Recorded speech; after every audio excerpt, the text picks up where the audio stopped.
Hello, friends, and welcome to the world of Angel 1111. Let's bring light to earth.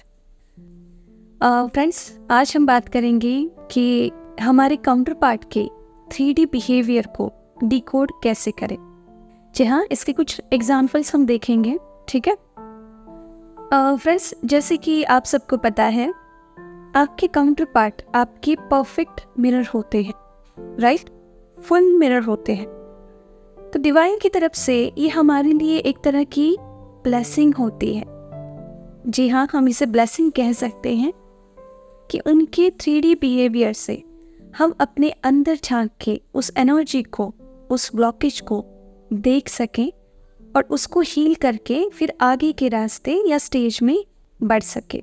Right friends, मैं इसे blessing इसलिए कहती हूँ क्योंकि यही एक बेस्ट वे डिवाइन ने ट्विन फ्लेम्स को दिया है, जिससे वो अपने सामने वाले मिरर में देख के खुद की लाइट के साथ साथ खुद की शैडो को भी देख पाए, उसे एक्सेप्ट कर पाए और उसे प्यार देके उसे हील करें और अल्टीमेटली खुद के ट्रू सेल्फ को पहचान पाए.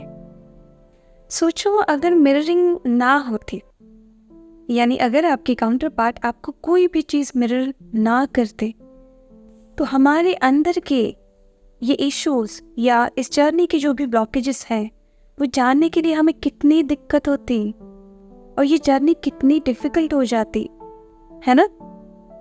इसीलिए मैं इसे ब्लेसिंग्स के तौर पे लेती हूँ. तो चलिए फ्रेंड्स, देखते हैं कुछ एग्जाम्पल्स जो आपको बताएंगे कि किस तरह से हम हमारे काउंटर पार्ट के 3D बिहेवियर को डिकोड कर सके या फिर ये जान सके कि उनके इस बिहेवियर से उनका हायर सेल्फ और डिवाइन आपको क्या मैसेज देने की कोशिश कर रहा है. ठीक है, तो सबसे पहला और कॉमन एग्जाम्पल लेते हैं. If your counterpart is running from you. इसका मतलब है somewhere you are running from yourself. अभी खुद से रन करने के भी ढेर सारे टाइप्स हैं और मोस्ट ऑफ द टाइम हमारा ईगो इन्हें एक्सेप्ट भी नहीं कर पाता. तो अगर आपकी काउंटर पार्ट आपसे रन कर रहे हैं तो समवेयर आप कहीं ना कहीं खुद से रन कर रहे हैं.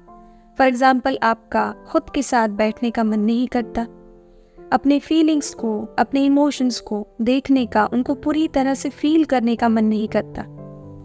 हो सकता है अपनी लाइफ के किसी भी एरिया से आप रन कर रहे हो, maybe because of fear, anxiety or any reason. Well, यहाँ एक रियल लाइफ एग्जाम्पल मैं देना चाहूँगी कि समटाइम्स लोग वर्कशॉप एनरोल तो करते हैं पर उसे ज्वाइन नहीं करते, रेगुलर नहीं रह पाते. तो ये उन्हें खुद को ही नहीं पता होता है कि वो खुद की हीलिंग से ही भाग रहे हैं. इसीलिए ट्विन फ्लेम जर्नी में मोस्ट इम्पॉर्टेंट चीज़ अगर कौन सी है तो वो है self awareness and self honesty. जितना आप खुद के रिगार्डिंग अवेयर रहेंगे उतना ही आप अपने डीपर इश्यूज को, छोटे से छोटे इश्यूज को पकड़ पाएंगे. और जितना आप खुद से ऑनेस्ट रहेंगे उतना आप उन इश्यूज को एक्सेप्ट कर पाएंगे. और जैसे मैं हमेशा कहती हूँ कि जहाँ पे आपको अपने किसी भी इशू के रिगार्डिंग रियलाइजेशन हुआ और आपने उसको एक्सेप्ट किया, तो आपका 50% इशू वहीं पे हील हो जाता है. बाकी फिर आप उसके लिए काम करके उसको हील कर सकते हैं. चलिए आगे बढ़ते हैं और देखते हैं नेक्स्ट एग्जाम्पल क्या है. नेक्स्ट एग्जाम्पल ये है कि अगर आपके काउंटर पार्ट बातों बातों में आपसे ये कहते हैं कि तू मुझ पे ध्यान नहीं देती, तो वो आपको डायरेक्ट ये बताना चाह रहे हैं कि तुम खुद पे ध्यान नहीं दे रही हो. खुद पे ध्यान देना स्टार्ट करो, खुद की केयर करना स्टार्ट करो. ठीक है, चलिए देखते हैं नेक्स्ट एग्जाम्पल कि अगर आप कम्युनिकेशन में नहीं है, यानी आपकी काउंटर पार्ट अगर आपसे बात नहीं कर रहे हैं, तो समवेयर आप खुद से कनेक्टेड नहीं है. आपका खुद के साथ कम्युनिकेशन ठीक से नहीं है और इसके लिए आपको खुद के साथ और ज़्यादा डीपर लेवल में जुड़ना पड़ता है. और ये होता है सिर्फ मेडिटेशन से. इसीलिए मेडिटेशन ट्विन फ्लेम जर्नी का एक अहम हिस्सा है। जितना ज़्यादा आप खुद के साथ जुड़ते जाते हैं तो धीरे धीरे 3D में आपके काउंटर पार्ट भी आपसे जुड़ते जाते हैं। ठीक है, चलिए नेक्स्ट एग्जांपल देखते हैं कि अगर आपकी काउंटर पार्ट में फियर बहुत ज़्यादा है, उनके एनवायरनमेंट के किसी मेंबर से वो डरते हैं, तो वो आपको ये चीज़ क्लियर मिरर कर रहे हैं कि आपके अंदर भी फियर है, जो आपके लाइफ के किसी भी एरिया में हो सकता है। ज़रूरी नहीं है कि वो जिस एरिया में मिरर कर रहे हैं उसी चीज़ के रिगार्डिंग आपको फियर हो, ये आपके लाइफ के किसी भी एरिया के रिगार्डिंग हो सकता है। तो बस आपको उन फियर्स को ढूंढना है और उनको हील करना है। चलिए देखते हैं नेक्स्ट एग्जाम्पल क्या है।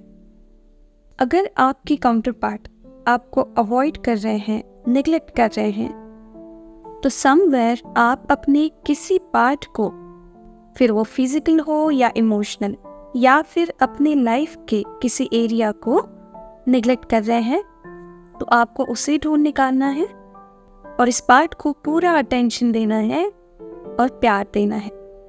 ठीक है, अगर आपकी काउंटर पार्ट आपके दुख में, आपके चैलेंजिंग सिचुएशन में आपका साथ नहीं दे रहे हैं या फिर नहीं देते, तो वो आपको ये दिखाने की कोशिश कर रहे हैं कि आप अपने दुख में, अपनी चैलेंजेस में खुद का साथ नहीं दे रहे और अपने काउंटर पार्ट से हेल्प एक्सपेक्ट कर रहे हैं, जो कि आपको बिल्कुल भी नहीं करना चाहिए, क्योंकि सब कुछ आपके अंदर ही है, ना ही बाहर।